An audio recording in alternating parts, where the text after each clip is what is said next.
Patient আসে সে বাংলাদেশ থেকে আসছেন আমি জানি না, কারণ আজকে আমাকে 3টে পেশেন্ট এসেছে বাংলাদেশ থেকে। ওরা বলছে আসতে খুব কষ্ট হয়েছে, একটা তো আমি সার্টিফিকেট দিলাম যে ওর আর্জেন্ট অপারেশন দরকার। তো আমাদের এজ এ ডাক্তার সেই হিন্দু, মুসলমান, বৌদ্ধ, খ্রিস্টান কোন দেশ থেকে এসছে এটা জানার কথা না আমার।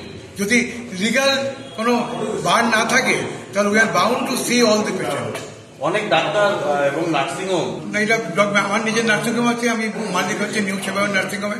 আমি আজকেও বাংলাদেশের পেশেন্ট 3টে দেখেছি, রোজই আসে এবং ভর্তিও আছে। একটা কমেছে কি আগের তুলনায়? কমেছে, আসতে পারছে না ওরা, ওখান থেকে ভিডিও কল করছে, স্যার যেতে পারছে না, অ্যাডভাইস দিন স্যার যেতে পারছে না, অসুবিধা হচ্ছে, ভিসা পাচ্ছে না।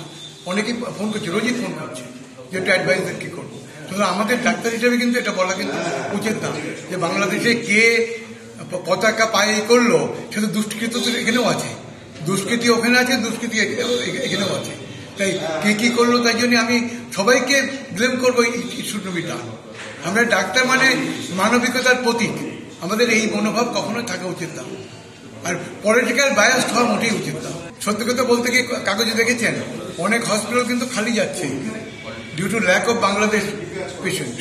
কয়েকটা হসপিটালের নাম আমি বলবো না, কাগজে দিয়েছে যে 30% রোগী কমে গেছে due to non entrance of the Bangladesh patient. Medical সেক্টরে ক্ষতি হচ্ছে আর্থিকভাবে, কিছু তো ক্ষতি হচ্ছে, আমার তো ক্ষতি কিছুটা তো হচ্ছে।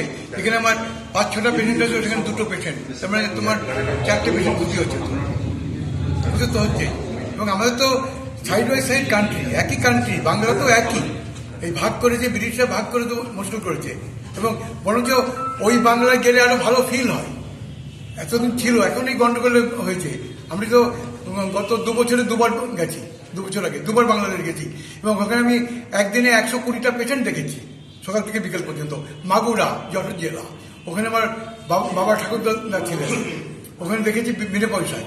এবং ওরা রাত 12টার সময় আমাকে গেস্ট হাউসে পৌঁছে দিত, কোনোদিন ইনসিকিউর ফিল করিনি।